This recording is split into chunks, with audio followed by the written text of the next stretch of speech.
The Jaguars need to win this season.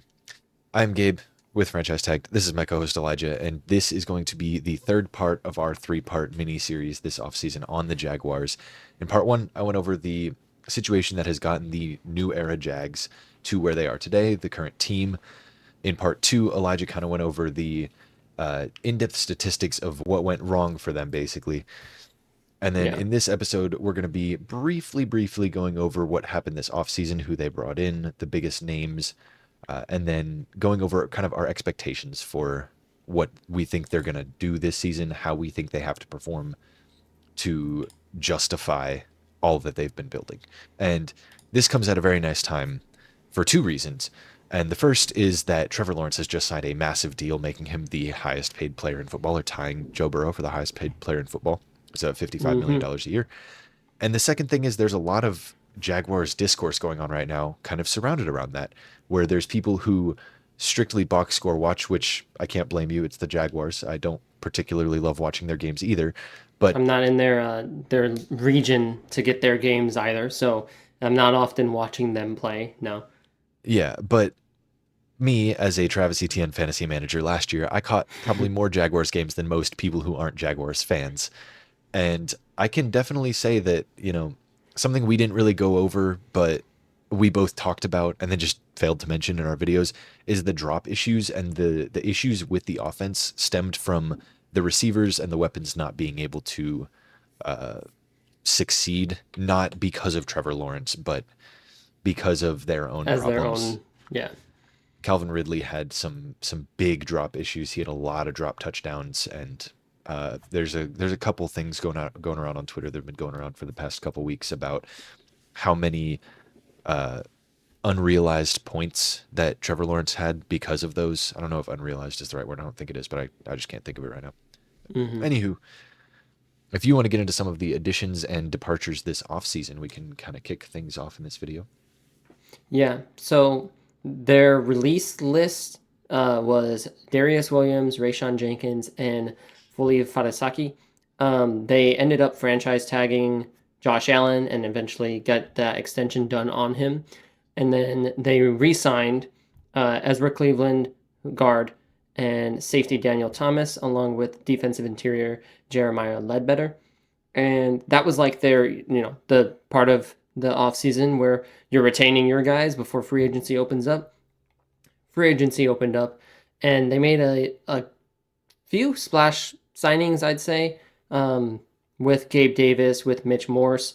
Um, Darnell Savage is with them for the next 3 years. They got Devin Duvernay, kind of a lesser name, but again, 2 year deal. 2 year deal for Ronald Darby.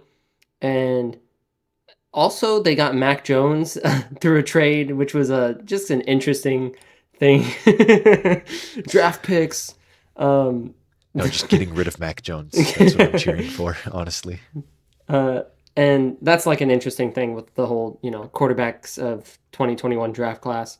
And then they also ended up bringing back Dearness Johnson, and they also got Eric Armstead for that defensive interior, which, as I mentioned, they had lost Fully Fanasaki. And so when you're looking at this list, to me at least, it feels like, okay, whoever they lost, the positions they lost, they go ahead and they address those same positions immediately with these big signings of Eric Armstead, Gabe Davis with the Calvin Ridley departure, and then, Darnell Savage and Ronald Darby. So now heading into 2024, we've got this kind of reloaded Jaguars offense. I wouldn't call it rebuilt because they still have the central pieces of ETN, of Trevor Lawrence, of Christian Kirk, Evan Engram. Half that offensive line is, or a majority actually of that offensive line is still exactly who they had before. But they have two new weapons in Gabe Davis and Brian Thomas, and then a new center in Mitch Morse. Getting Trevor Lawrence some new weapons, I think just getting new people in the building is going to be good because obviously your selection of weapons didn't exactly work last year. So I think that they've done the right things while maybe not bringing in the biggest players. They didn't bring in like a bona fide wide receiver one. They brought in Gabe Davis Still, and Brian yeah. Thomas, who are kind of like these, great wide receiver twos. Yeah, especially with Christian Kirk being the like delegated slot guy and Evan Ingram being the like sometimes slot guy. Like you're not drafting a wide receiver that's going to be able to play the slot and get those easy catches and get a rhythm and then move him outside. He's having to start outside, and Gabe Davis, who's always been a two and had a good quarterback, is now being that one. And we never really saw Gabe Davis take a massive step as a two. So it's interesting with the move now to being the one. We'll kind of see where that might take them as a team. I think this is going to be a true litmus test of quarterback skill.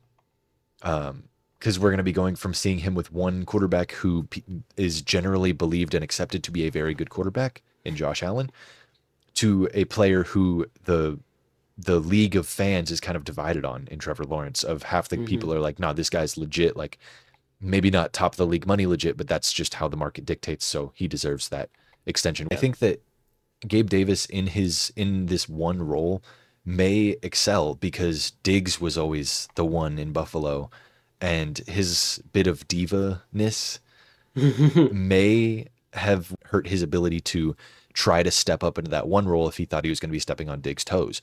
So Yeah. I'm wondering if there's some of that in it as well. Brian Thomas is an athletic freak, but hasn't shown true refined route running ability that, his game kind of mirrors Gabe Davis. Moving on to the defensive section, we have the new acquirements in Eric Armstead that we mentioned. They also drafted Mason Smith, and they drafted a couple of DBs who aren't going to be super high on their depth chart with DeAndre Prince and Jarian Jones.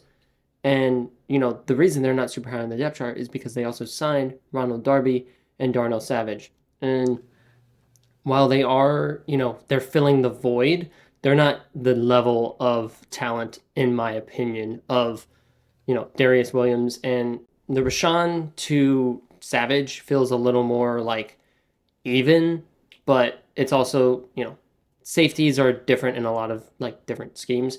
So with the, kind of outlook that we could have, like they're they went from being a really bad pass defense last year. So if we aren't able to say, without a doubt in our mind that they just stepped up at the two positions of players that they lost, notably, I feel like they're going to still be in that same kind of ballpark with the passing game, unless the additions to the D line manage to make an impact. Yeah, and I think Eric Armstead's going to help a lot with that. I also think that the development of Trayvon Walker, if that can continue, I mentioned in my video how he has not shown first overall potential so far, but Yeah, athletically, testing wise, he's off the charts. So if he can kind of put it together, then we'd be looking at a really dominant threat up front with three guys out of the four on the D line that can make a huge difference.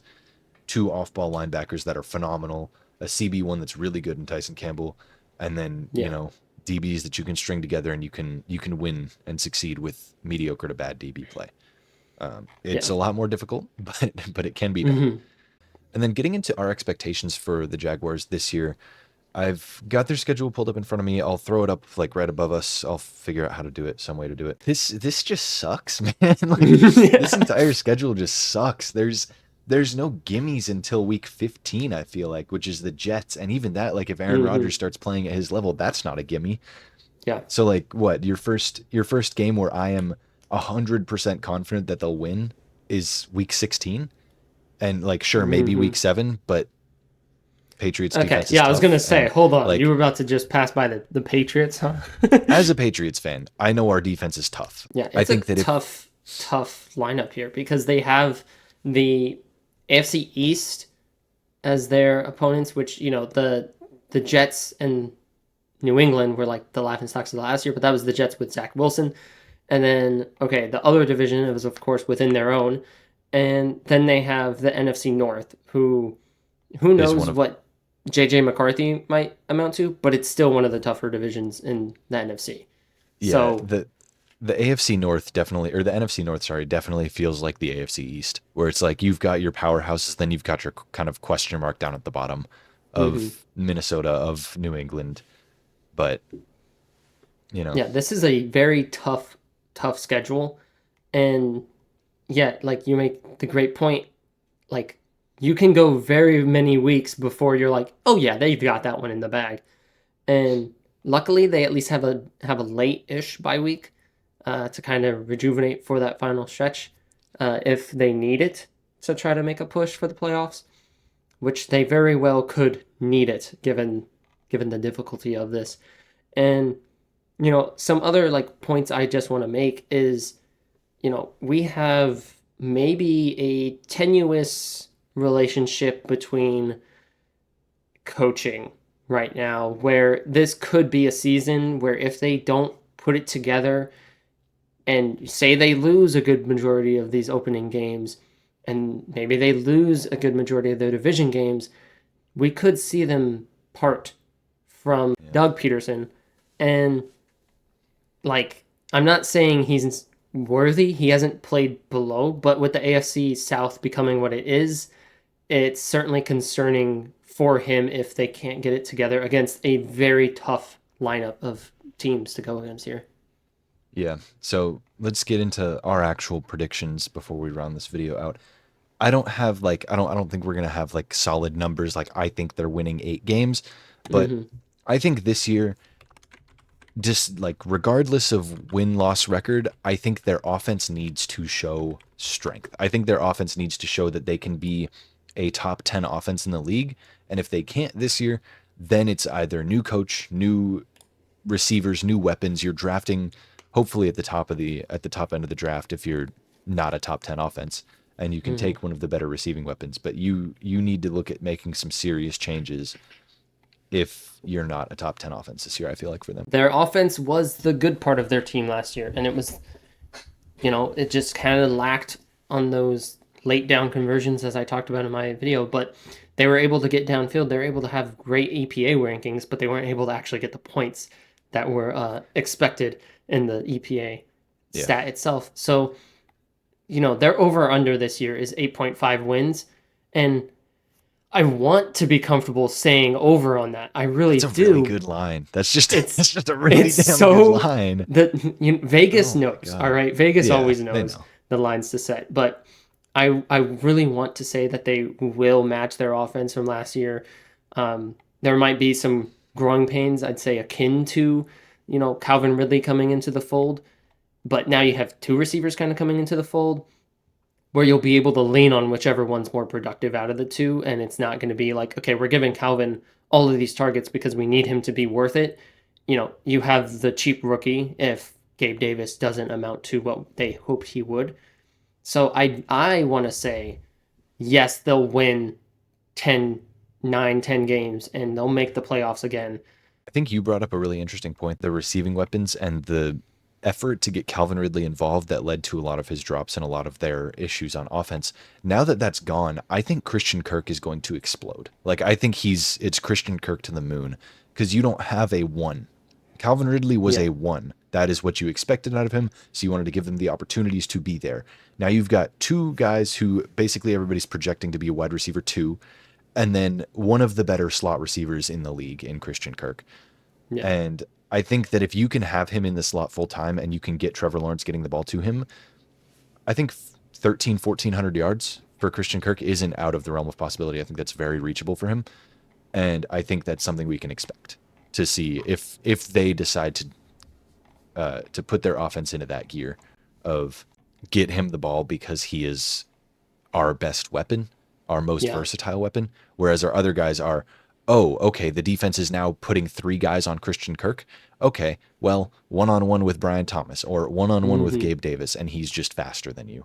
And with that, I think we can close out the video. Let us know rather y'all's opinion on the Jaguars, how you think they're gonna do, if you think the Trevor Lawrence deal was an overpay, and then subsequently how many Jaguars games you've watched in the past 3 years. If it's more than 5, good on you. But Golf yeah, clubs. let us know your thoughts on this mini series as a whole as well. If you want us to do Mhm. this with any other teams, we would be more than happy to do so. Like, subscribe, check out the Twitters in the description if you ever so choose. And with that, deuces. Deuces.